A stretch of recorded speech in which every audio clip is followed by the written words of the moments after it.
¿Cómo están?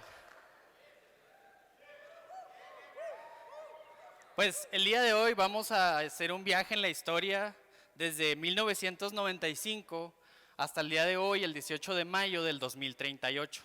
¿Sí? De hecho, levante la mano, ¿quién nació después de 1995? Después, ¿eh? Eso. Yo no, la neta, sí me veo bien.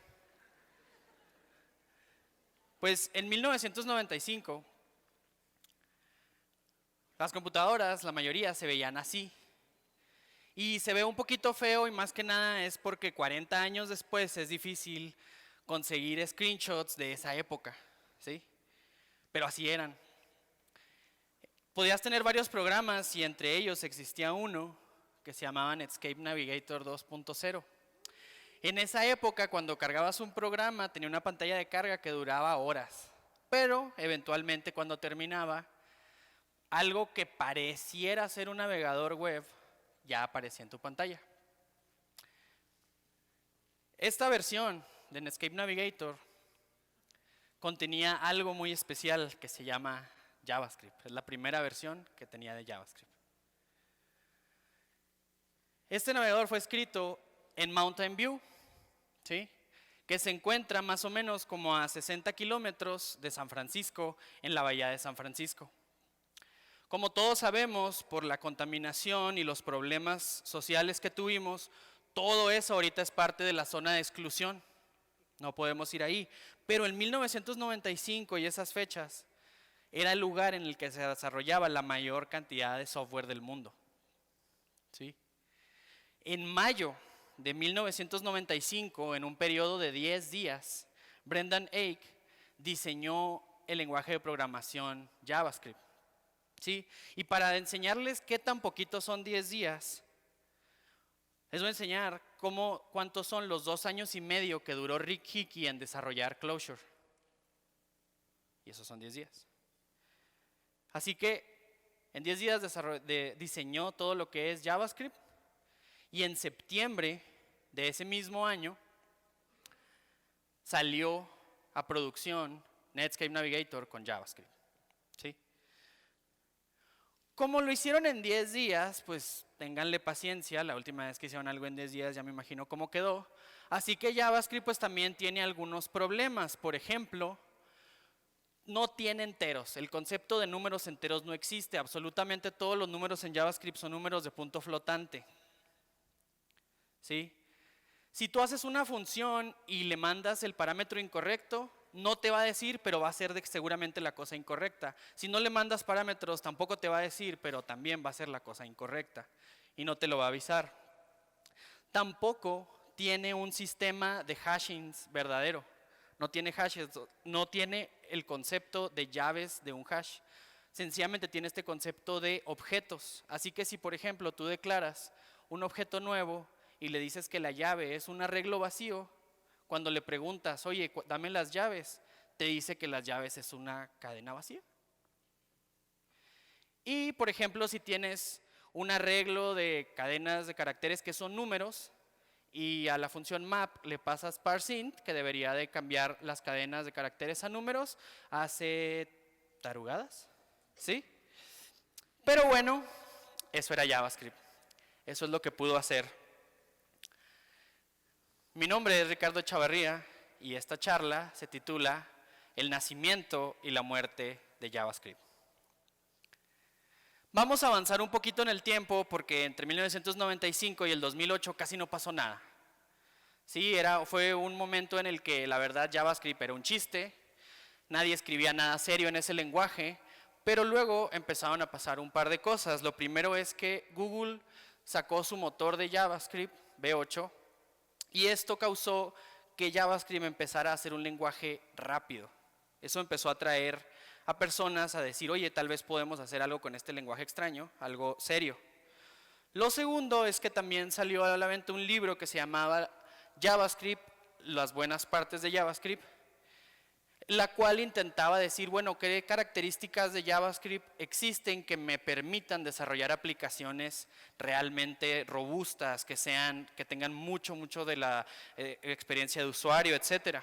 Y para eso era este libro de las partes buenas de JavaScript.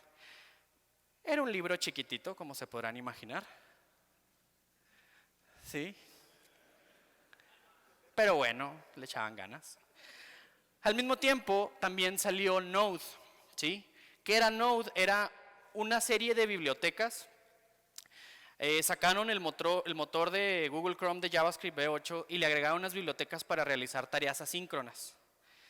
Y esto te permitía tener JavaScript corriendo del lado del servidor. Hasta ahora solamente existía JavaScript en el navegador. Si tú querías correrlo del lado del servidor no existía.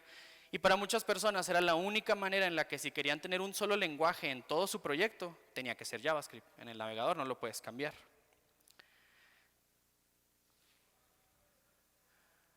Sí, había como opiniones, digamos, diversas de lo que era Node y que estaba haciendo.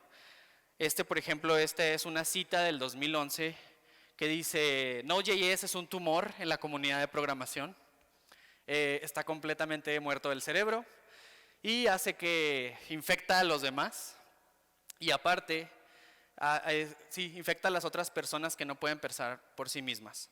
No puse quién dijo esta cita porque a partir de esa fecha ya se arrepintió de lo que dijo. Entonces, lo único que queremos aquí mostrar es que realmente era algo que tenía ambos lados. Estaban diciendo muchas opiniones diversas acerca de Node, de si JavaScript era bueno, si de good parse eran como 3 páginas y todo esto. Y en medio de todo esto que empezó a pasar con JavaScript, JavaScript se convirtió en el lenguaje de programación más usado en el mundo.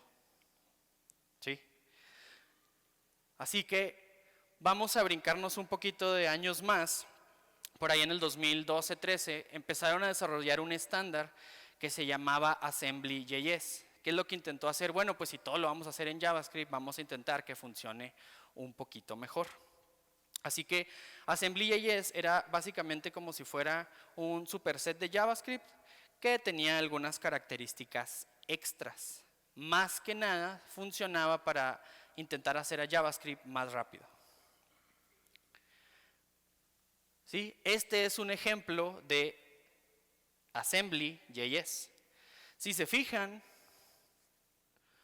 sí, la función sencillamente va a agregarle 1 al número que le mandes de parámetro. Lo primero que hace es hacer un OR de bits con 0, ¿sí? Para igualar x. Si se acuerdan de su clase ahí de con puertas lógicas básicas, el OR de bits no le hace nada a un número entero, deja exactamente lo mismo. Entonces, realmente esto no haría nada, x queda exactamente igual. Pero lo que eso intentaba hacer es decirle al compilador de Assembly.js: oye, esto es un número entero. Entonces lo podía transformar en número entero y ya lo decía. Era una marca como decirle int, si estuviéramos hablando en C, ¿no?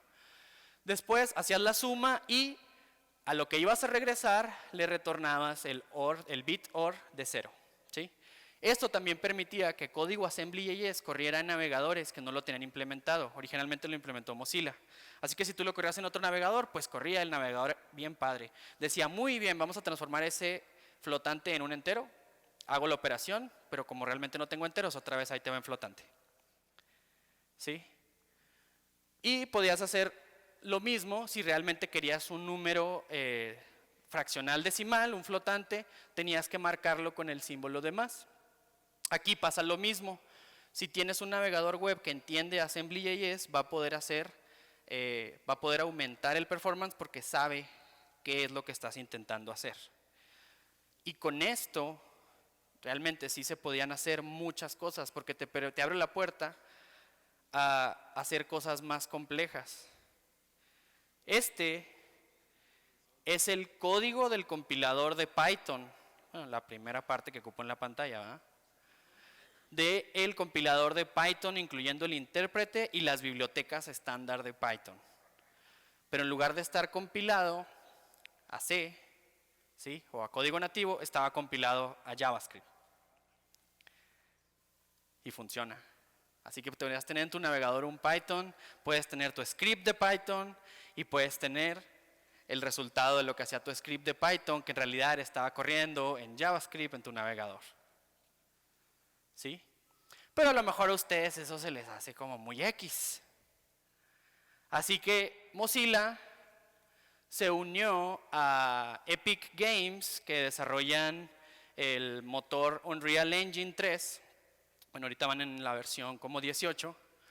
Pero en aquellos momentos, en 2013, tenían la versión 3. Epic Games, acuérdense que así se llamaba antes la empresa que ahora se llama Fortnite, ¿sí? ¿Sí lo ubican? Entonces lo que hicieron fue, vamos a compilar absolutamente todo el Unreal Engine allá a Assembly.js y poner un juego. Este juego se llamaba Citadels y podía correr en tu navegador sin tú instalar absolutamente nada, con puro JavaScript, ¿sí? Entonces, obviamente no lo corrías a 60 frames por segundo, ¿verdad? No. Ni tenía 4K, Real TV, ni todas esas cosas, ¿no? Pero la neta es que estaba muy chido para hacer un primer ejemplo. Pero lo más padre es que tenemos números enteros.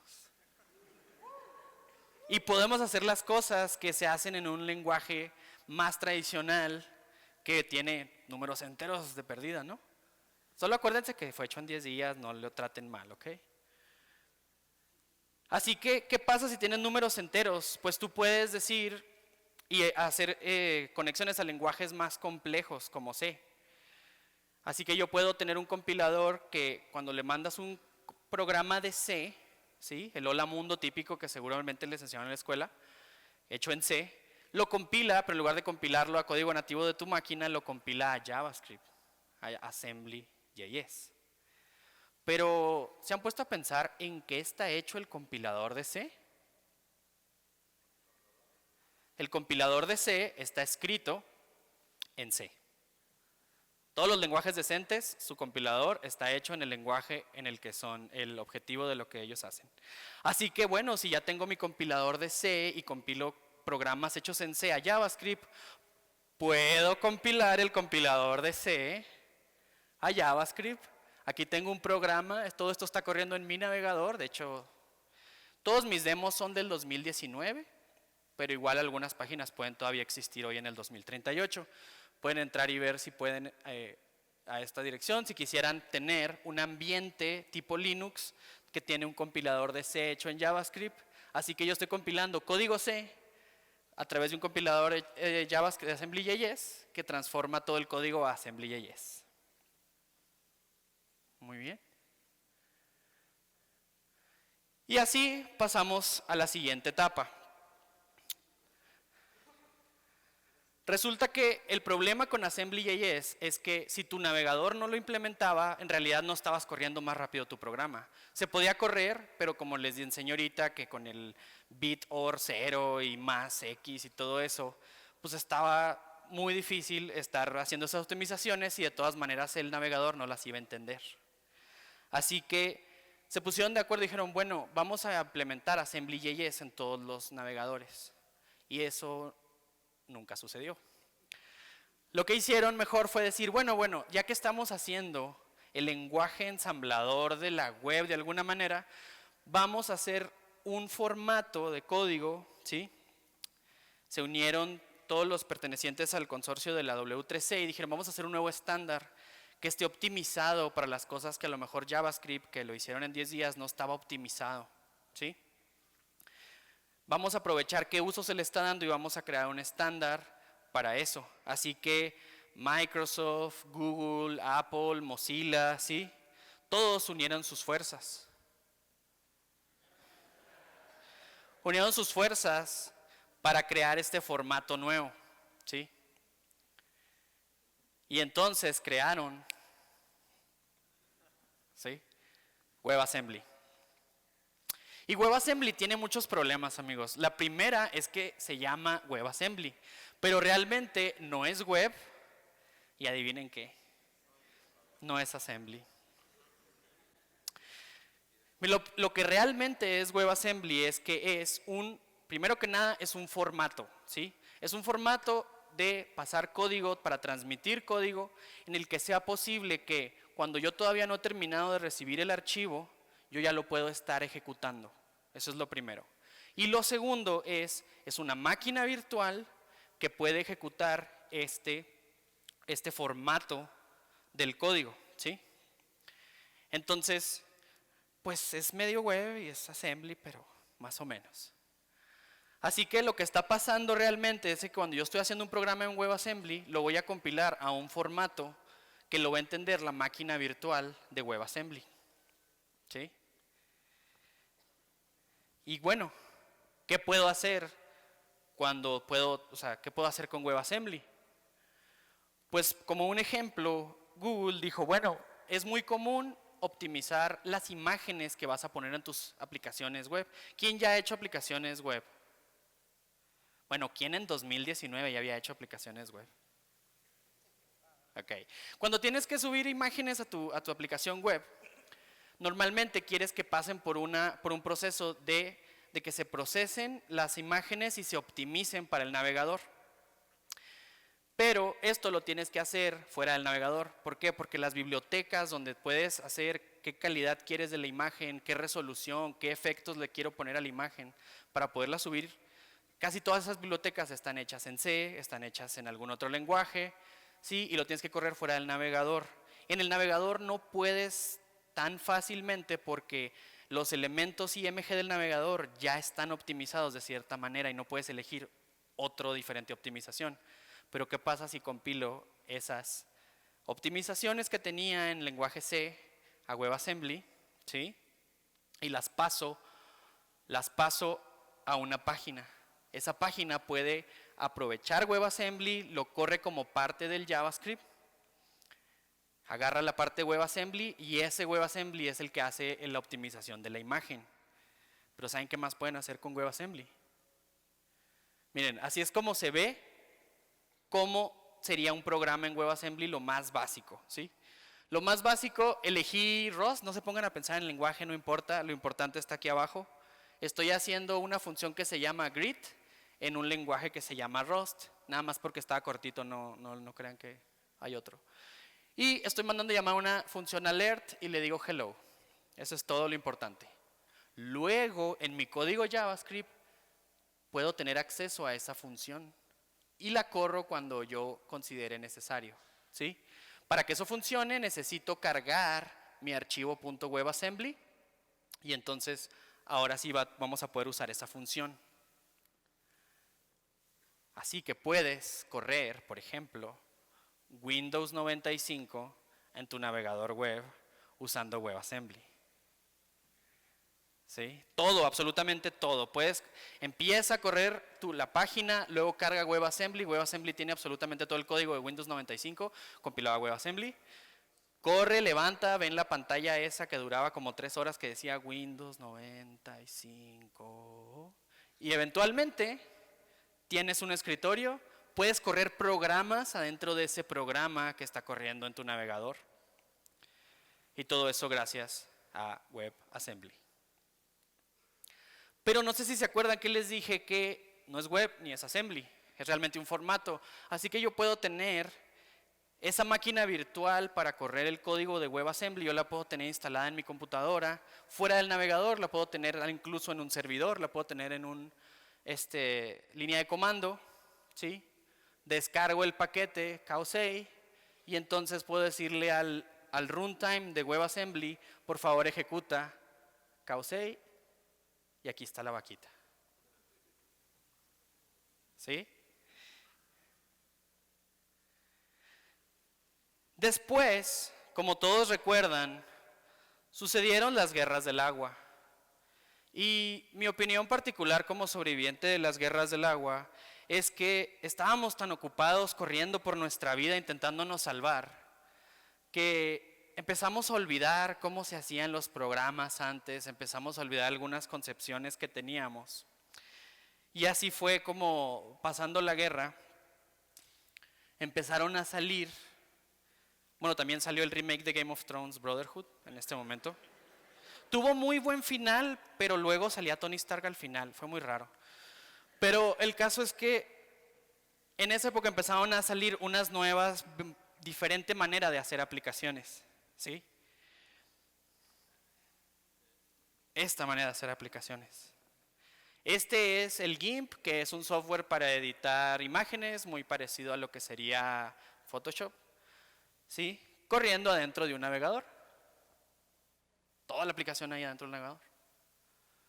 Pero si son muy observadores, y yo sé que sí son, se darán cuenta que ese GIMP es la versión de Windows de GIMP. Y ese navegador es la versión de Mac. Así que, ¿cómo sucedía eso? Pues miren, primero tenemos corriendo al GIMP, ¿sí?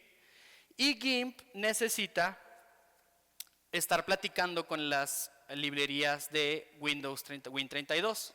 Sin embargo, en esta época, Windows todavía era de código privado. Yo sé que es obvio que Windows es código libre, pero en esa época todavía era código privado. Sin embargo, hay una implementación que existe desde los 90 que se llama Wine. Así que podías tener el GIMP, lo compilabas con Wine, ¿sí? Pero Wine necesita ventanas. Había un sistema de ventanas que se llama X Window System. Y ahí tienes X Window System. X Window System, sí, es básicamente un programa hecho en C. Así que podías compilar todo a WebAssembly y entonces ya podías correrlo en Chrome. Nice. Pero ¿en qué está hecho Chrome, amigos? ¿Alguien sabe en qué está hecho Chrome? En C. Así que ahí tienen un GIMP corriendo en un Chrome que en realidad está corriendo en un Firefox. ¿Sí? ¿Cómo sucede eso? Pues igual, ¿sí? Tenemos el GIMP que está corriendo con sus bibliotecas de Wine porque es de Windows y luego requiere unas ventanas porque es el X Window System que necesita Wine y eso lo compilamos a WebAssembly con C. Y luego tenemos Chrome. Y Chrome también, pero es la versión de Mac. Entonces, la biblioteca de ventanas de Mac, la más famosa, se llamaba Cocoa, pero como también era privativa en ese tiempo, pues usamos la versión libre y como los vatos que hacen las versiones libres les encantan los nombres raros, se llama Cacao. Y entonces compilabas Cacao, ¿sí? Básicamente es puro C. Lo compilabas a WebAssembly y lo corrías en tu Firefox. Nice. Antes de llegar a la siguiente parte en la historia, tenemos que revisar cómo funciona un sistema operativo en 5 minutos. Lo primero que quiero que veamos es cómo funciona la memoria virtual. Yo me imagino que ya es algo que a lo mejor para algunos es muy básico y nomás lo quiero tocar porque vamos a hablar un poquito de eso. Sí, lo más conveniente cuando estás haciendo un sistema operativo es que tus aplicaciones tengan acceso a la memoria. Y para hacerlo más sencillo, las aplicaciones ven tu memoria como si fuera del 0 a la cantidad de memoria RAM que tienes y ya, ¿sí? Pero realmente esas aplicaciones están compartiendo tu único chip de memoria RAM que tienes, ¿no? O sea, no existen dos, solo hay uno. Y lo que pasa es que el sistema operativo cada vez que pide memoria uno o pide memoria el otro, realmente está acomodando la memoria en lugares diferentes y tiene una tabla donde dice la memoria de este vato va para acá, la memoria de este otro programa va para acá, ¿sí? Y eso es la memoria virtual. Sin embargo, no es suficiente para protegerse entre las dos apps. Lo que quieres es que estén isoladas y cada una esté separada y no se interrumpan entre ellas. Pero si digamos que una aplicación se da cuenta cómo haces ese mapeo de memoria, pues ya valió. Así que necesitamos el siguiente grado de protección, que son los anillos de protección. Y el más común es el anillo 3. El anillo 3 contiene todos los programas que están en la parte del usuario. Básicamente todos los programas que corren ustedes, a menos de que alguien me diga que hace drivers o algo que hable con el hardware, básicamente todos los programas están corriendo en el anillo 3. Sin embargo, existe otro anillo, el 2 y el 1 ya no se usan, ni se usaban en 2019 ni antes. Así que existe el anillo cero. El anillo cero, el que tiene el poder en el anillo cero es el kernel, es el que está realmente hablando con la pantalla, con el teclado, con la red, está hablando con el hardware. Así que, ¿cómo le hacemos cuando quieres que un programa exceda al hardware? Digo, creo que me dijeron que han hecho aplicaciones web y requiere red, ¿no? Así que cuando quieres hacer una llamada de una función, es muy fácil, a nivel bajo del sistema operativo. Tú lo que haces es que empujas tus registros, ¿sí? Tienes tus registros y eso le indica al procesador que en la siguiente operación nada más debe brincar a donde se encuentra la función y la ejecuta. Fin. Muy chido. Pero ¿qué pasa si necesitas acceder al hardware y acceder al anillo 1? Entonces, lo que va a pasar es que empujas los registros y tú haces una que se llama interrupción. ¿Sí? Luego, el kernel agarra esa interrupción, porque el kernel tiene declarado cuáles son las interrupciones, hace un switch al ring 0. ¿Esto qué es lo que cambia? Cambia el mapeo de la memoria, porque el kernel ve la memoria como es. Y luego ya por fin brinca a la función que querías ejecutar, llámese de red, ¿sí? Cualquier cosa que toque el hardware. Pero si se fijan, de todo eso, la mayoría ni yo quería, o sea, yo nomás quería mandar llamar la red, no quería que hicieras el cambio al ring 0 y cambiaras el mapeo de la memoria, etcétera. Pero bueno, eso es lo que está pasando, o lo que estaba pasando hasta ese momento en los sistemas operativos. Y así es como, pasando el tiempo, es lo que actualmente usan el 80% de los desarrolladores. Yo sé que están muy familiarizados con esto ustedes, sí, pero vamos a ver que aparte de lo que vimos de cómo funciona el sistema operativo, en el 2006 hicieron un estudio de qué tanto pierdes por estar cambiándote entre el ring 0 y el ring 3. Y una investigación en Microsoft Research se dio cuenta que pierdes alrededor de entre 25 y 33% de tu procesamiento, nada más switchando entre anillos de procesamiento. Es algo que todos los sistemas operativos modernos hasta ese momento hacían. Y por eso salió Metal.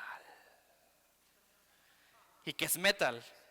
Metal es básicamente un kernel que tiene acceso a WebAssembly y que utiliza absolutamente toda la parte gráfica con el DOM corriendo a la velocidad máxima nativa.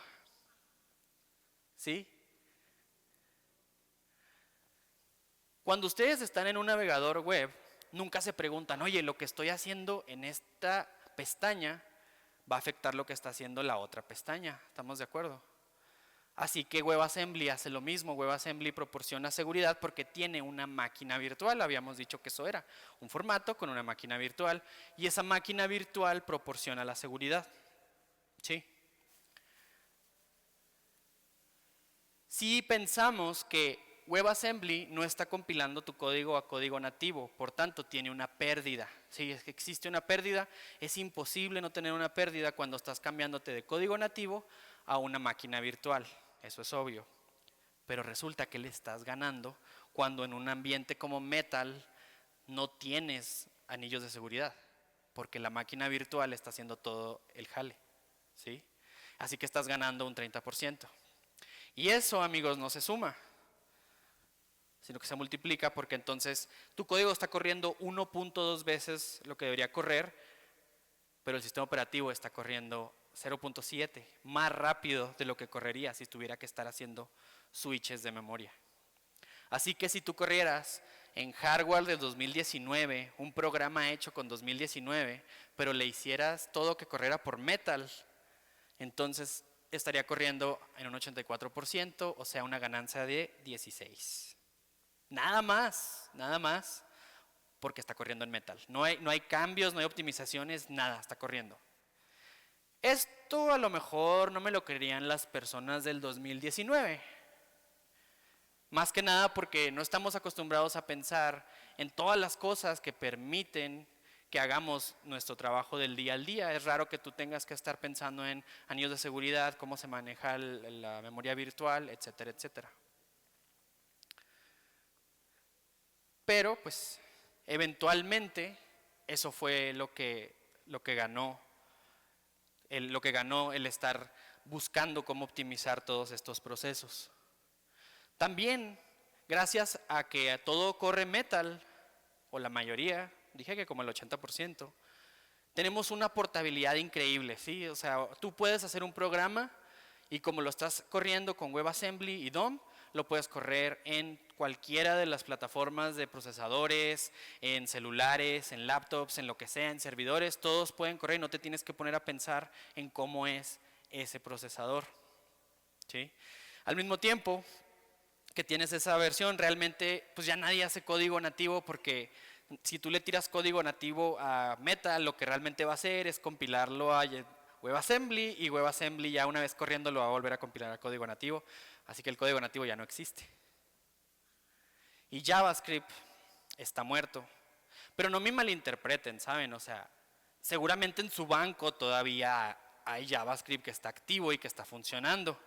Y de hecho, para demostrarles que en este mundo, en este punto, JavaScript está muerto, quisiera hacer una pequeña encuesta para preguntarles quién en los últimos 5 días ha hecho un programa con JavaScript. Si quieren, contésteme con el 2019. Muy bien. Para cuestiones del video, quiero decirles que hay cientos de personas y nomás 2 levantaron la mano. Lo que pasa es que pues ya nadie hace JavaScript, a pesar de que JavaScript es el que potencia todo lo que estamos haciendo actualmente de desarrollo. Y así llegamos al día de hoy, así es como se ven las cosas, como es el mundo del desarrollo hoy en el año 2038. ¿Qué conclusiones sacamos de esto? Es que primero que nada ya no es la web. O sea, la web estamos hablando de documentos interconectados, links, ¿sí? Computadoras que se accesan a través de la red. No estamos hablando de eso ya, a pesar de que WebAssembly nació ahí y JavaScript nació ahí. Ya no se usan para eso, digo, sí se usan para eso, pero aparte se usan para esto. Y realmente no era que las opciones que había fueran mejores o peores, y no importa que este lenguaje lo hicieron en 10 días y resultó ser el más popular del mundo, sino que tener un lenguaje, aunque esté medio roto, pero tener uno que sea el ejemplo de todos es mejor a tener 20 compitiendo. Y tener el DOM es mejor a tener que hacer para Windows, para Mac, para Android, para Qt, para GTK, para todas las versiones diferentes de ventanas que había. Y sobre todo es que programar ganó. Actualmente es muy fácil programar y tal vez ustedes no se acuerdan, pero en 1995 estaba bien cañón programar. Y en el 2005, que todavía me acuerdo muy bien, estaba todavía muy difícil programar, había muchas trabas y cosas que hacer y esto lo facilita al 100. Mi nombre es Ricardo Chavarría y en el 2019 yo trabajaba en una empresa que se llama Talentwell. Si todavía usan Twitter, por favor me pueden encontrar ahí. Y muchas gracias por su atención. Si tienen algunas preguntas.